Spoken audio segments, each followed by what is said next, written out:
welcome back to my film and TV channel. You're all staying safe and well, and we're going over, yes, to the BBC today to upset us or not cheer us up, but galvanise us, depending on looking at some reviews, which part of the UK you're in actually with this one. Yes, a little bit of patriotism and a little bit of beat in the chest for a certain area of the UK, but it doesn't always quite work for me. But we'll have a talk about something called The Way. Please, if you're new to the channel, push that subscribe button, push the bell notifications, everything film and TV reviews of TV series like this. Only a mini series, only 3 episodes.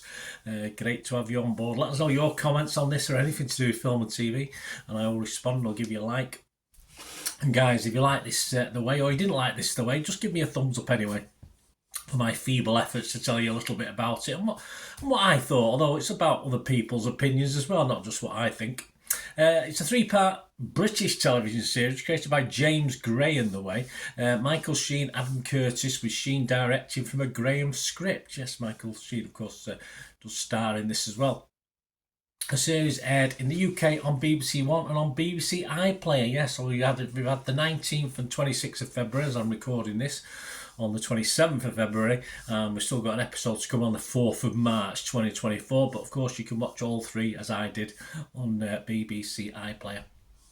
And the 3 chapters, or the three titles for the 3 episodes, are called The War, The Walk, The Wait. And yes, 3 totally different episodes for me. I would probably rate them all differently. I like the first one, not particularly the second one, and sort of fell asleep at bits in the third one. But so we'll talk a bit more in depth about this. I love the BBC.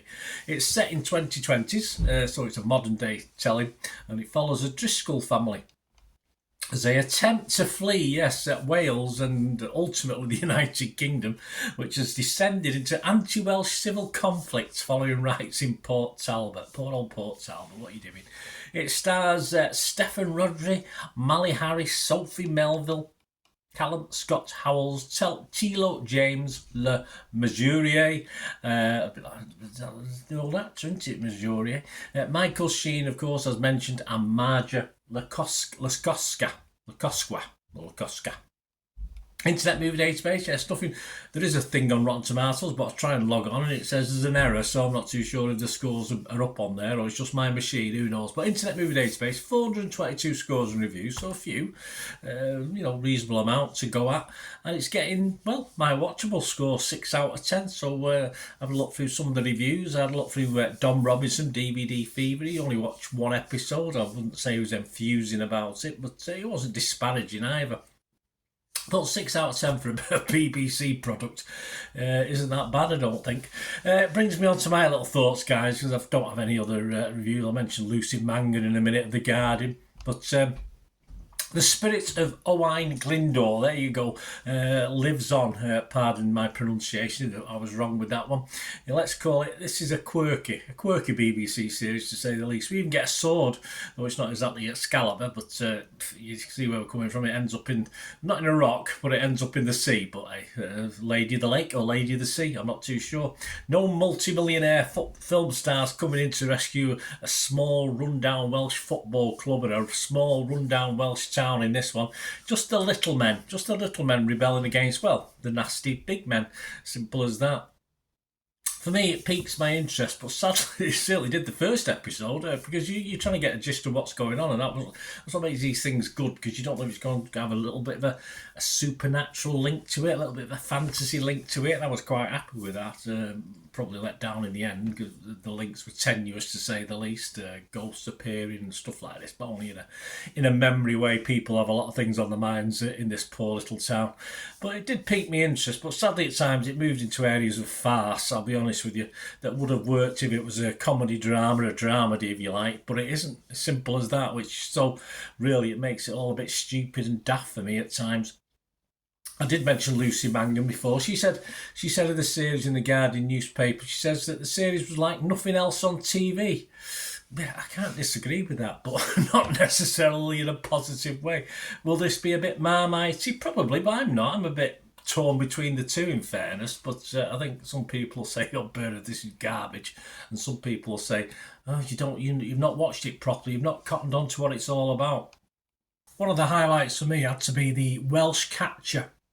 It's called, yeah. It's complete with cage on wheels, an obvious homage to the child catcher, of course, in Chitty Chitty Bang Bang. One big difference: the child catcher was scary, not downright silly. Which unfortunately, this Welsh catcher is just, as I say, this is. I did say it was quirky in parts, and yeah, I mean, it was a highlight. I'm not saying it was a high highlight, but yeah, I think I was sort of giving up by then watching that little bit.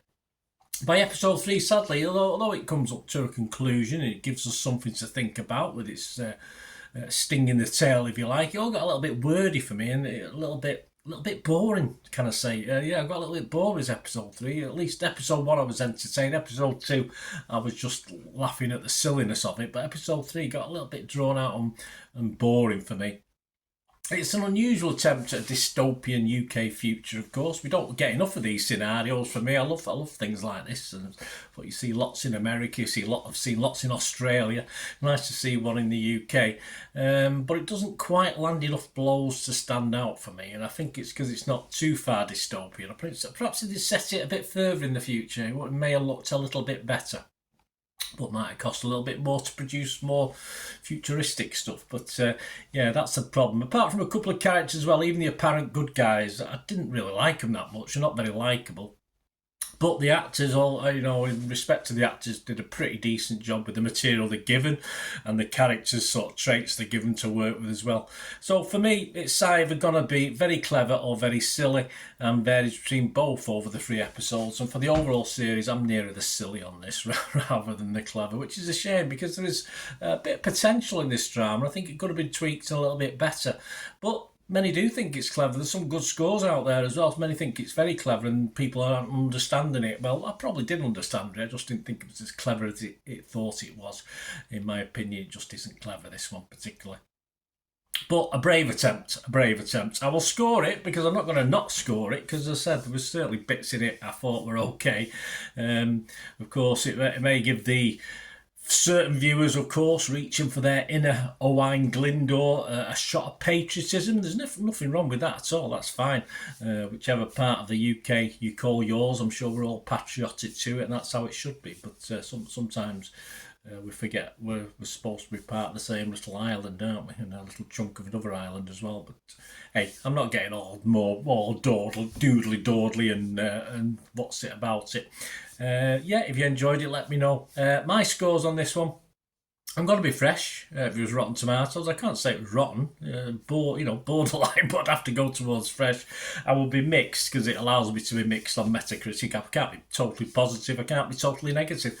And my score will reflect that as well. It's not really Marmite for me. I'm sat in between. I'll have half my toast with Marmite on, the other half with butter, and I might just have a little taste of both at the same time and see how it goes. But yeah, sorry for the analogies here. I don't know what I'm waffling on about. 5 out of 10, guys. I'm going to give this 5 out of 10, which is my minimum score, of course.